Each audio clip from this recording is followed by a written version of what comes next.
The Oklahoma Sooners are looking to land a 2026 running back again.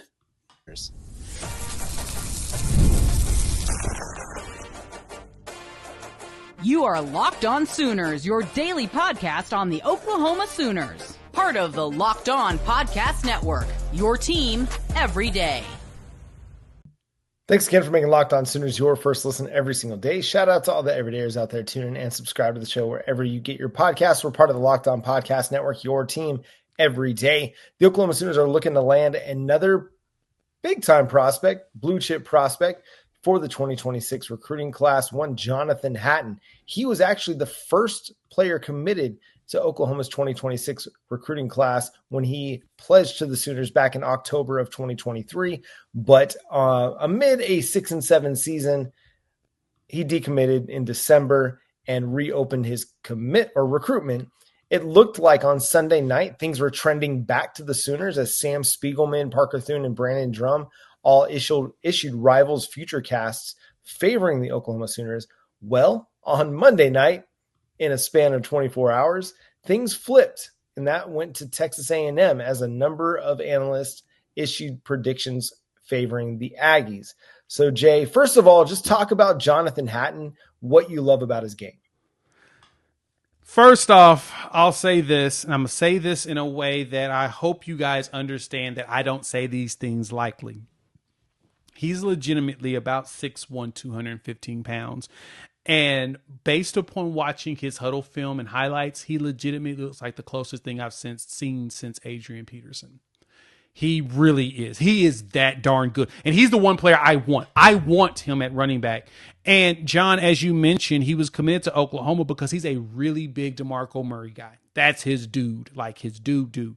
And the minute that you start hearing the rumors about DeMarco Murray to NFL teams, you start to hearing the rumors of DeMarco Murray to like Penn State. When that came up, the decommitment came in December when the initial rumors of Murray to an NFL team started. So he decided, I'm going to open it up just in case, because for him, it wasn't about Oklahoma and had nothing to do with Oklahoma. It had everything to do with DeMarco Murray, and that's his guy. Well, DeMarco said that he's staying, and guess what's the first thing that was tweeted from Jonathan's page right after OU Insider posted that picture and article? He immediately reposted it right there on his account. And then he started seeing him posting a whole bunch of Oklahoma stuff right afterwards, like reposting a lot of OU content, because I think that he is truly leaning back to making another commitment to Oklahoma, mainly because DeMarco Murray ain't going nowhere. But as a player, John, the kid's a monster. And like, he's top 100 for a reason. And this is nothing against anybody else on our team. Like, he's like a faster version of Xavier Robinson with a sharper cut. Like, he hits a one cut and he is gone. Like, that's the only person I've seen do that was Adrian Peterson here. He literally would take it. He'd hit that one drop, like drop the shoulder and then cut up and go. Hatton does that in all his videos. Yeah, he's an explosive player. He's got good size already. Before he even reaches a college strength and conditioning program, and is a big-time player. I'm concerned just because Texas A&M is involved. Anytime Texas A&M is involved, it just seems like a recruitment that's not going to go Oklahoma's way. I get the DeMarco Murray connection is strong, and the affinity for DeMarco Murray there is strong with Jonathan Hatton. At the same time, there's a reason why Texas A&M is able to recruit and win these significant recruiting battles the way that they are. And so far, it seems like they've made enough of a push for Jonathan Hatton to keep him in state that Oklahoma is going to be fighting a little bit of an uphill battle. Jonathan Hatton is expected to make his commitment known on Saturday. So We'll find out here in short order, but I think Oklahoma is going to have to make some significant moves if you're going to be able to do that. Now, as Oklahoma moves to a more of an NFL model, if you follow a lot of NFL analysts, you'll hear things like running backs don't matter.